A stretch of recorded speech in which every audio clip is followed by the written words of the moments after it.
बंधु माने आजिर एही कार्यक्रम को आपण मानक स्वागत। आजिर एही कार्यक्रमटी सिंह राशि व्यक्ति विशेष मानक पई बहुत गुरुत्वपूर्ण अटे। कारण सिंह राशि व्यक्ति विशेष मानकर जीवन एही होली दोल पूर्णिमा ठारू बदलिबाकु जाउछि। कारण दोल पूर्णिमा दिन मीन संक्रांति मध्य पड़ुछि। पूर्णिमा एवं संक्रांतिर संजोग हेउछि।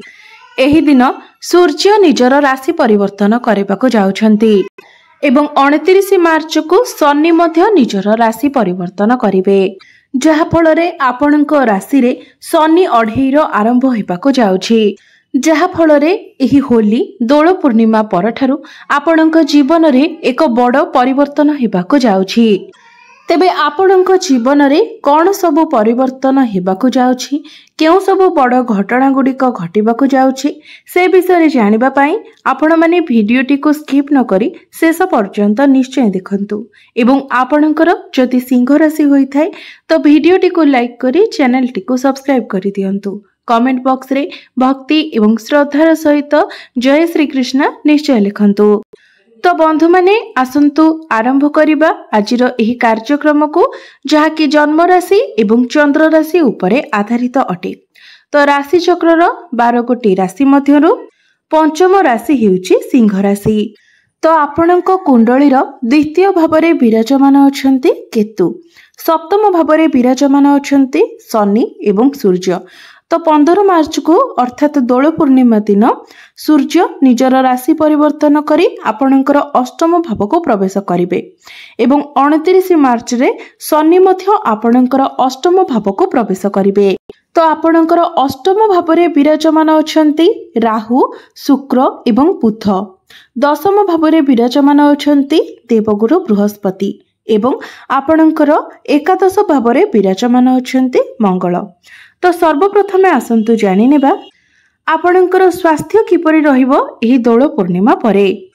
तेबे कुंडलीर प्रथम भावटी होइथाय आपणकर स्वास्थ्यर भाव, आपणकर इम्यूनिटी सिस्टम रो भाव एवं आपणकर प्रथम भावर अधिपति हेउछन्ते सूर्य।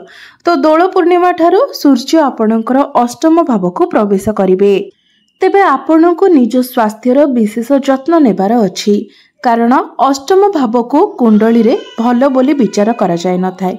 अष्टम भावटी होइथाय दुष्ट स्थान। तो अष्टम भाव रे सूर्य आपणको शुभ फल प्रदान करिवे नाही। सेथिपई आपणको निज स्वास्थ्यर ध्यान रखिबार अछि। विशेष करी आपण बाहरर खाद्यपेय अवॉइड करंतु। जोग, व्यायाम, प्राणायाम इत्यादि करंतु। निज स्वास्थ्यर आपण जेते पारिबे जत्न नियंतु। कारण जेतेबेले आपणकर इम्यूनिटी सिस्टम डाउन होई थाए तो सेतेबेले जेकोनोसी रोग आपणको शीघ्र होई जाय थाए।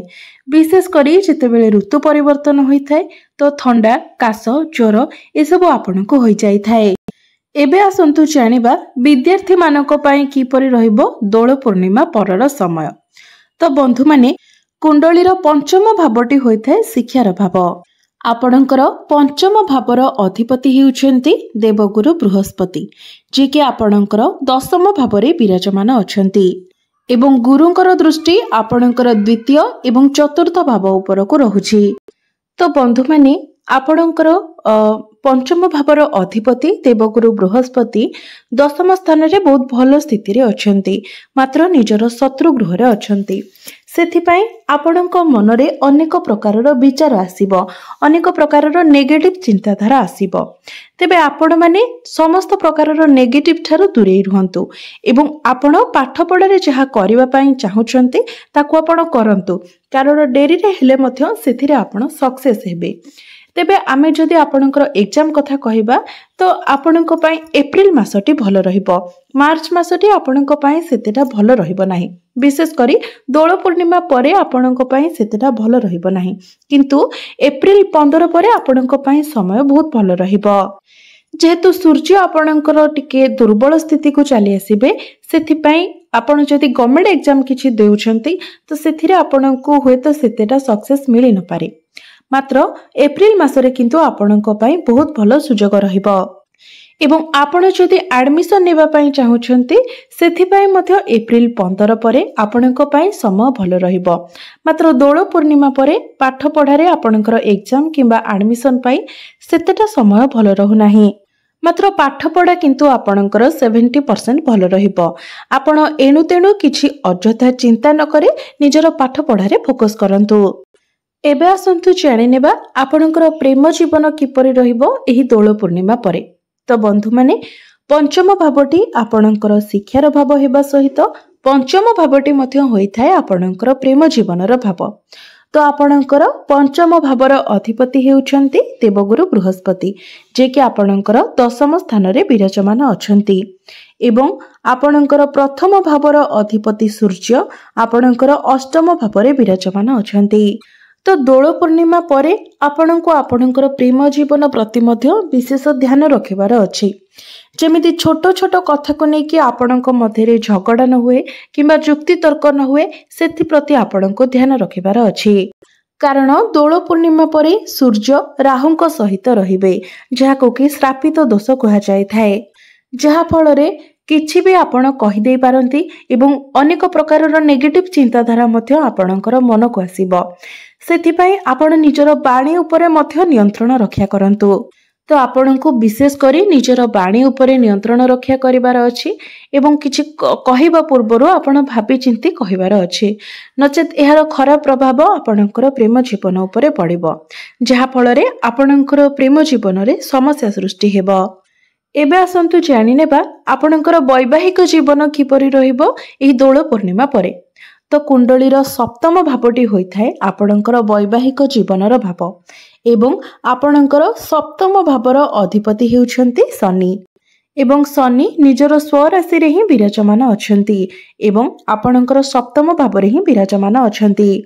तेबे 29 मार्च को शनि निजर राशि परिवर्तन करे आपणकर अष्टम भावरे प्रवेश करिवे, जहा फलरे 29 मार्च ठारू आपणकर शनि अढ़ेर मध्य आरंभ होई जिवो।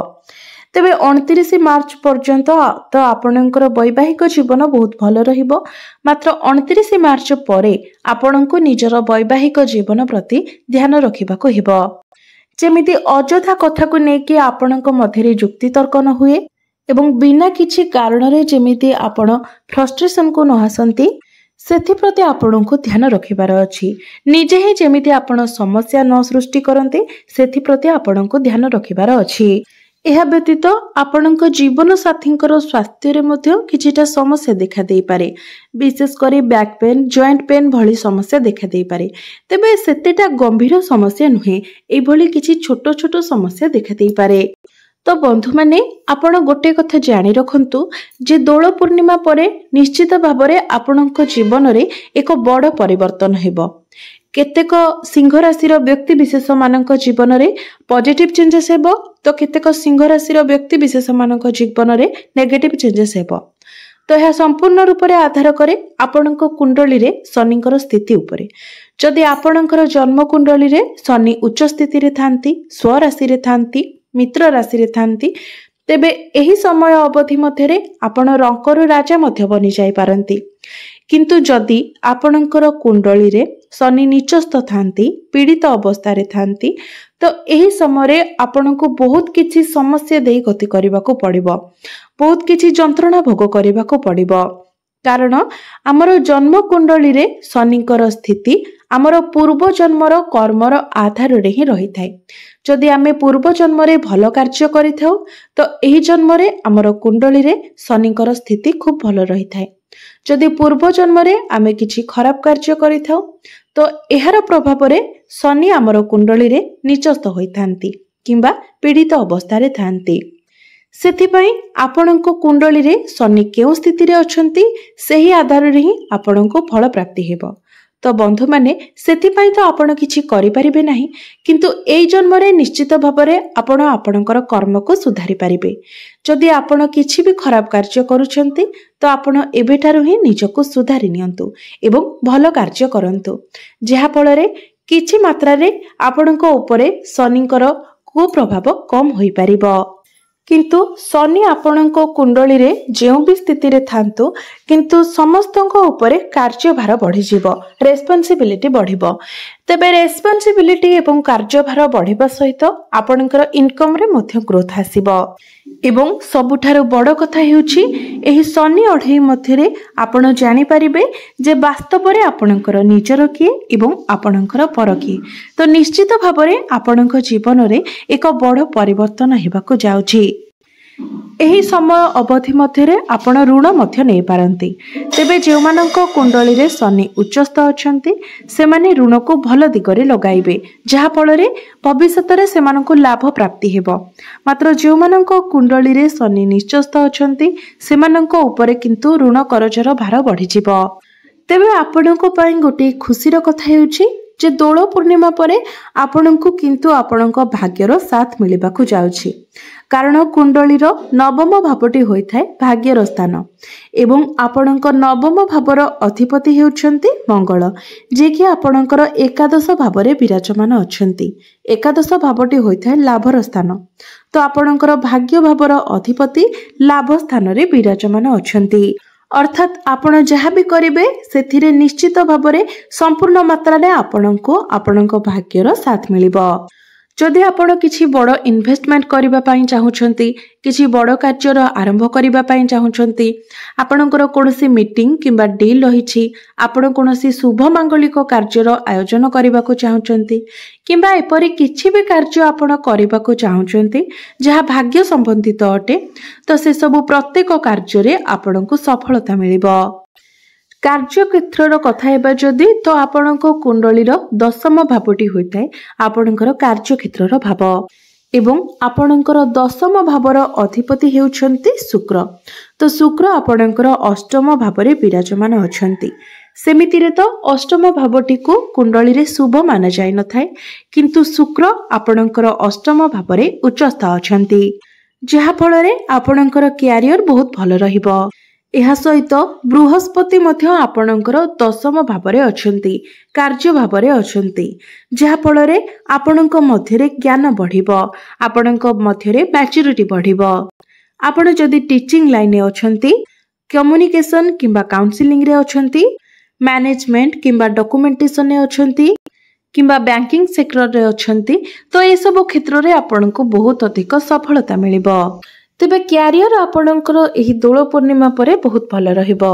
आपणकर चाकरी क्षेत्र रे आपणकर प्रमोशन हेबो, आपणकर ग्रोथ मध्य हेबो। बिजनेस रे मध्य आपणकर एही दोल पूर्णिमा परठारु धीरे धीरे ग्रोथ हेबाकु लागिबो।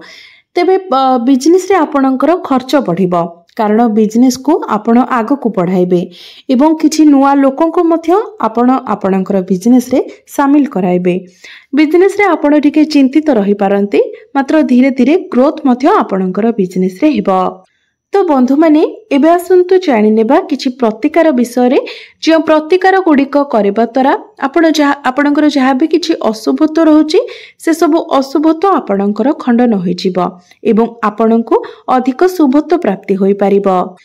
तेबे जेहेतु आपणकर शनि अढ़ईर आरंभ होइबाकु जाउछि, तो सेथि पई प्रत्येक दिन आपण शनिकर बीज मंत्र 108 थर जप करंतु।